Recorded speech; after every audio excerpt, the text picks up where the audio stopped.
Hello la communauté. Donc aujourd'hui, je vous parle de 5 étapes pour définir et optimiser son personal branding. Alors voilà, l'objectif pour moi, c'est d'accompagner les femmes dans le développement de leurs compétences liées aux outils, aux usages et à la culture digitale pour les aider à briser les plafonds de verre et atteindre des sommets. Voilà, c'était la présentation la plus rapide que je pouvais vous faire. Alors, on va commencer tout simplement par se poser la question, le personal branding, c'est quoi? Et qu'est-ce que c'est? Le personal branding, en fait, c'est ce qu'on appelle en français la marque personnelle. D'accord? Il s'agit d'une pratique qui consiste pour un individu, pour une personne, à promouvoir son image et ses compétences via des techniques marketing et publicitaires qu'on utilise généralement pour promouvoir une marque. En gros, l'individu devient lui-même une marque reconnue. Donc, c'est votre marque personnelle. D'accord? Le personal branding, ça peut être dans le cas d'une activité professionnelle, mais ça peut aussi être dans un cas plus personnel, si vous voulez être reconnu sur une expertise ou alors même que vous cherchez du boulot et que vous voulez voilà, ressortir sur le marché du travail, par exemple. Dans le cas d'entrepreneuses, ça va être super important, notamment pour les personnes qui sont indépendantes, qui vont être freelance par exemple, mais aussi pour des personnes qui voudraient être reconnues en tant que personnes au-delà de leur société. Donc, par exemple, moi sur la communication aujourd'hui publique, il y a les épaulettes qui communiquent en tant qu'entreprise, mais il y a aussi Célisiane Rosius qui intervient en tant qu'expert du digital et accompagnatrice et coach pour les femmes. Aujourd'hui, moi, mon personal branding, il est focus sur LinkedIn, mais je pourrais aussi le développer sur d'autres plateformes. Donc, il y a 3 cas de personal branding, on va dire, 3 cas les plus répandus. Soit vous êtes un individu qui est, entre guillemets, vendu en même temps que votre marque, parce que vous en êtes le symbole ou vous en êtes associé. On parle par exemple aussi, par exemple, Alain Afflelou, personal branding, mais en même temps, c'est le nom de la marque. Donc, il y a vraiment une fondue entre la marque et la marque personnelle du fondateur. Après, vous avez par exemple Steve Jobs, qui a un personal branding très fort et qui est le symbole de Apple. C'est tout de suite lié. D'accord? Ensuite, on va avoir un autre cas qui est le cas d'un expert qui souhaite se faire reconnaître pour son expertise en dehors de son entreprise. Donc là, peu importe que vous soyez salarié ou que vous soyez entrepreneur, le but, c'est de faire reconnaître votre nom, votre expertise en tant que telle.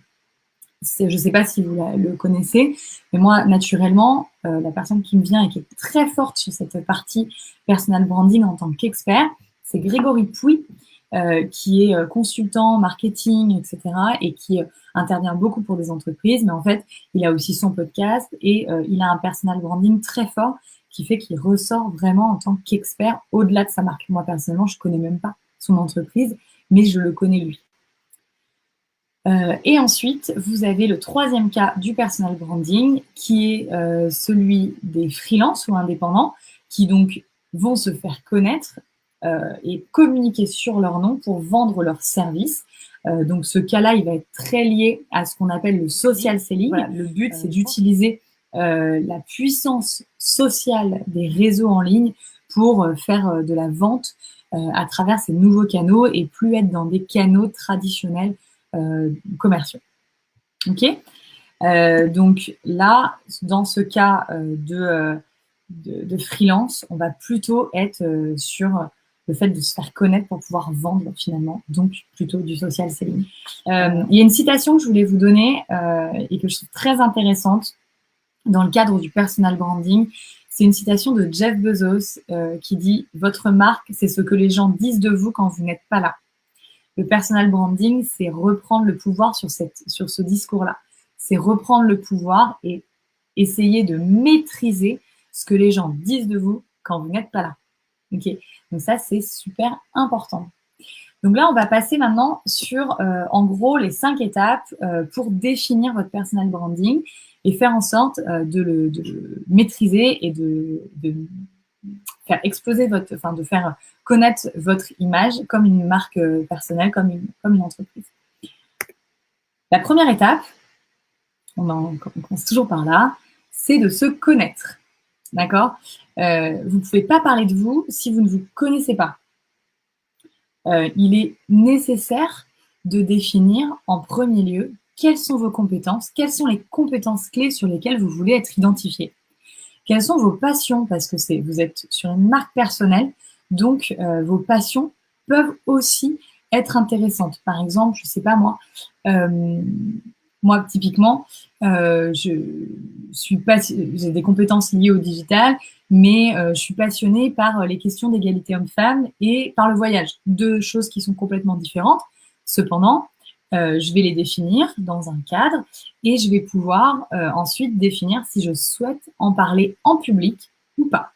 Mais donc, la première étape, c'est de lister comme ça vos compétences, vos passions et ensuite votre valeur ajoutée. Quelle va être la différence pour une personne qui vous suit de vous suivre vous plutôt qu'une autre personne? D'accord? Là, il faut vraiment réfléchir, qu'est-ce que vous apportez? C'est quoi votre Unique Selling Proposition, USP, donc votre proposition de vente unique, l'élément qui fait que ce sera vous et pas une autre. D'accord? Vous pouvez être nombreuses à partager les mêmes compétences, par exemple, des compétences liées au marketing, au digital, par exemple. Votre valeur ajoutée, votre USP, donc votre Unique Selling Proposition, elle repose, c'est ce qui fait votre différence par rapport à toutes les autres personnes qui font du marketing et du digital. Donc ça, c'est très important que vous puissiez le définir. Ok? Cette étape-là, pour celles qui connaissent l'exercice du SWOT, vous pouvez très bien vous faire un SWOT à vous-même. Ça vous permet de cadrer de vous connaître mieux en cadrant cet exercice-là. Donc le SWOT, pour celles qui ne connaissent pas, vous faites une croix. Vous avez d'un côté vos forces, vos faiblesses, vos opportunités et vos menaces. Et au lieu de le faire pour une entreprise, vous le faites pour vous-même. Ok? Donc ça, c'est la première étape de se connaître. Et donc là, dresser des listes. J'ai toujours ce cahier qui traîne dans mon sac. Et ce cahier, il est plein de listes, et notamment des listes de tout ce que je sais faire et des éléments sur lesquels je veux communiquer ou pas. D'accord? Ça vous permet vraiment d'avoir une vision la plus complète possible. Deuxième étape, il faut savoir ce que les autres pensent de vous. Donc là, c'est le moment où vous allez aller échanger avec les personnes de votre entourage pour en savoir plus. L'idée, c'est de comprendre ce que pensent de vous, ce que diraient de vous, à la fois vos relations personnelles, mais aussi vos relations professionnelles. Donc, n'hésitez pas à aller poser la question. Moi, je pose toujours la question aux clientes que j'accompagne en coaching sur la partie personal branding, de se dire, OK, si vos frères et sœurs, vos parents, votre meilleur ami, qu'est-ce qu'elle dirait de vous d'un point de vue perso et d'un point de vue professionnel. Toutes celles qui sont passées du coup déjà par des bilans de compétences, etc., vous avez fait cet exercice, donc vous pouvez ressortir ces éléments-là. Donc ça, c'est hyper intéressant parce que souvent, dans la partie se connaître, vous allez avoir des éléments qui sont des éléments par votre biais. Mais ce que vous allez découvrir par le biais des autres, donc parce que les autres pensent de vous, finalement, vous allez voir quels sont les points saillants que les autres retiennent. Et parfois, ce ne sont pas les mêmes que ceux que vous avez décidé de mettre en avant. Donc, c'est hyper important de passer par cette étape et d'aller questionner les personnes pour se dire, OK, demain, d'un point de vue professionnel, qu'est-ce que tu penses de moi? Vous pouvez vous reposer déjà sur des feedbacks que vous avez eus. Et le but, encore une fois, il y a beaucoup de personnes, typiquement, si vous avez un bon gros syndrome de l'imposteur, vous allez avoir tendance à pas vouloir dire les points positifs, que les personnes vous reconnaissent. Mais justement, si vous avez du mal, vous, à tirer les points positifs de vos compétences, de votre activité, etc., de votre personnalité, demandez-les aux autres. Les autres vont être en capacité de vous donner une vision miroir beaucoup plus objective que celle que vous allez vous appliquer à vous-même. Ok? Écoutez pas la petite voix. D'accord?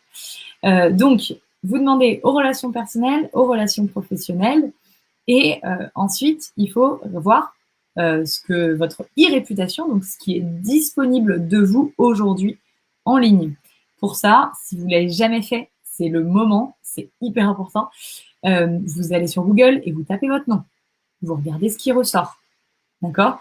L'objectif de votre personal branding, c'est comme une marque. Demain, on tape votre nom, c'est vous qui ressortez, c'est les images que vous avez choisies, c'est les textes que vous avez choisis.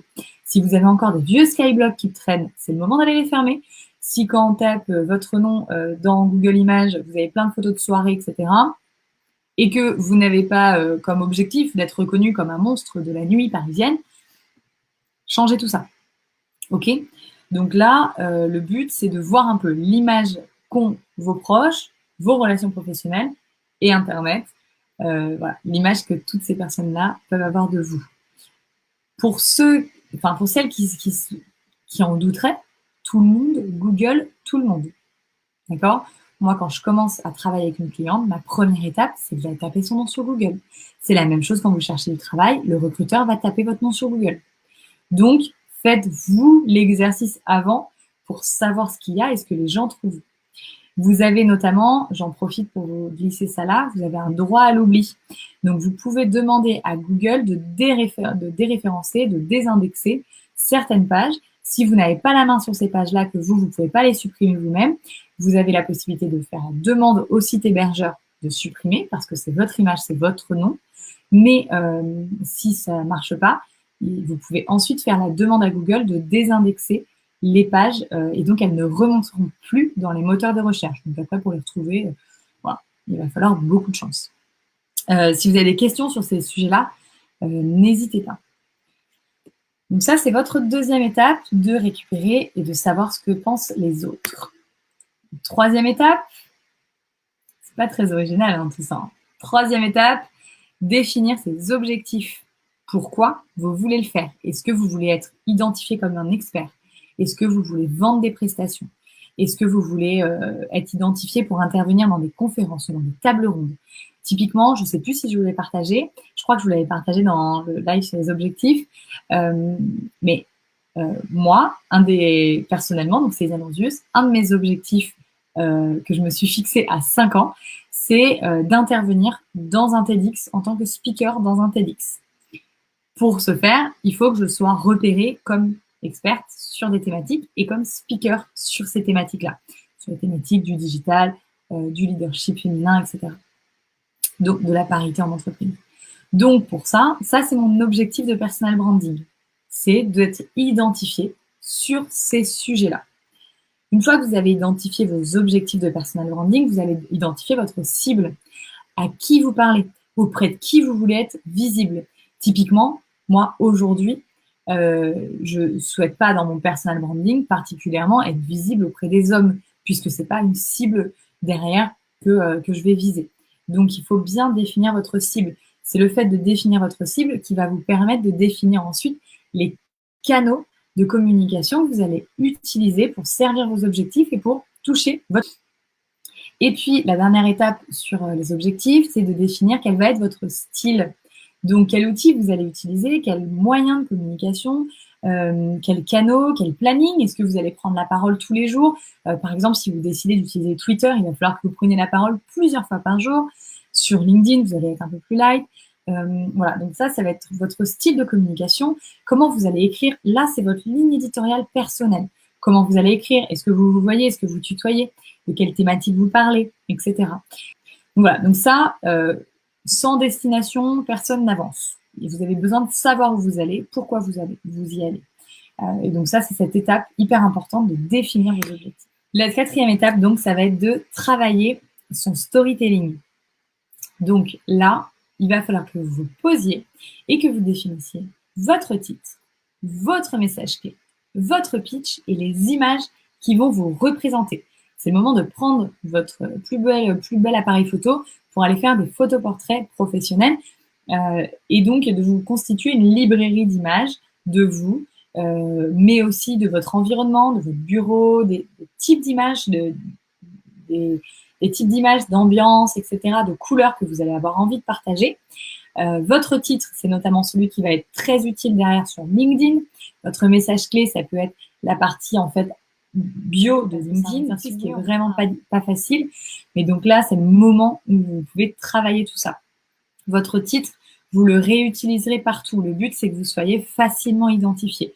Derrière, les gens, le but de votre marque personnelle, c'est que les gens puissent directement faire le lien et se dire « Ah, ça, ok, ça c'est un tel, c'est une experte sur ce sujet-là ou voilà, elle a monté telle entreprise, etc. » Le message clé, c'est vraiment votre message que vous voulez faire passer, ce que vous voulez faire transpirer à travers votre marque personnelle. Et le pitch, l'exercice de l'elevator pitch, vous avez 30 secondes pour pitcher votre projet. Donc, pour pitcher, si vous êtes en train de si vous êtes là pour vendre vos services, vous avez 30 secondes pour vendre vos services. Si vous êtes là pour valoriser votre expertise, vous avez 30 secondes pour expliquer en quoi vous êtes une experte sur ce sujet. D'accord? C'est hyper important. Rédigez-le, retravaillez-le. Ça vous servira de base ensuite pour l'ensemble de vos communications, pour votre personal branding. Et la dernière étape, c'est de créer du contenu, parce que vous aurez beau être au top sur avoir votre ligne éditoriale, etc. Derrière, il va falloir créer du contenu. C'est ça qui va faire que vous allez être visible et connu en ligne.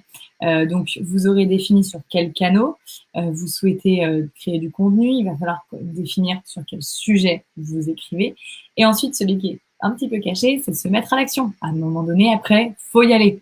Donc, l'idée, c'est une fois que vous avez défini sur quel canal, sur quel sujet, vous pouvez rédiger des contenus un peu de votre côté pour vous rassurer. Et ensuite, vous envoyez, vous passez à l'action. Ok ? J'en profite du coup sur la dernière partie pour passer à l'action. Les supports sur lesquels vous pouvez développer votre marque personnelle. Le blog est un super support pour développer votre personal branding, parce que notamment si vous avez une expertise à passer, mais aussi parce qu'il vous permet d'augmenter votre référencement en ligne et donc d'être plus facilement visible et trouvable par tout le monde sur le domaine, le champ d'expertise que vous aurez défini. LinkedIn, lui, est le réseau de prédilection du personal branding, puisque c'est le réseau qui va mettre plus en avant les individus finalement que les entreprises. Donc, si vous voulez exister en tant qu'individu, que marque personnelle, LinkedIn est tout à fait approprié. Que vous soyez sur une cible B2C, B2B, B2C, okay, il y a vraiment toutes les possibilités sur LinkedIn. Ce qu'il faut retenir, c'est que LinkedIn, vous avez beaucoup plus d'impact et de poids avec votre profil personnel, donc ce qui va valoriser et aider la mise en place de votre marque personnelle. Ensuite, vous avez tous les réseaux sociaux, donc là, ça dépend de votre cible et de votre objectif, Facebook, Instagram, Twitter. Si vous êtes sur une partie, par exemple, où vous donnez des cours en ligne, où vous partagez votre expertise, vous partagez des compétences, voilà. YouTube est une grosse plateforme pour votre personal branding à utiliser. Ensuite, vous avez la possibilité aussi de partager, par exemple, d'écrire des livres blancs, de partager des e-books, etc. Il faut vous mettre dans un mode où à chaque fois que vous produisez du contenu, vous vous dites, OK, est-ce que ça peut servir mon personal branding? Est-ce que ça peut servir ma marque personnelle? Vous pouvez, je vous invite à mettre dans votre signature de mail les liens vers vos différents réseaux sociaux, vers vos e-books, vers votre blog, etc. C'est aussi comme ça que vous allez lui donner de la visibilité. Vous pouvez proposer des échanges d'articles avec d'autres personnes qui sont identifiées, par exemple, sur votre thématique. Et vous pouvez proposer à ces personnes-là de faire des échanges d'articles de blog pour pouvoir toucher de nouvelles audiences. C'est aussi un moyen de développer votre marque personnelle. Et enfin, les interactions, puisque vous pouvez pousser du contenu, créer du contenu et en délivrer au maximum. Ce qui va être hyper important aussi, c'est d'interagir avec votre public. Je vous le dis à chaque fois, d'interagir avec votre public et donc d'aller poster, d'aller réagir, d'aller liker, d'aller réagir au contenu des autres, etc. La grande règle, en gros, c'est vous passer sur votre répartition du temps de gestion de votre marque personnelle. Passez un tiers de votre temps à créer du contenu. Passez un tiers de votre temps à engager la conversation avec d'autres personnes, ce qui vous permet de faire la promotion de votre contenu, et un tiers du temps à republier le contenu des autres personnes pour alimenter votre contenu. Allez, à très bientôt les filles. Ciao!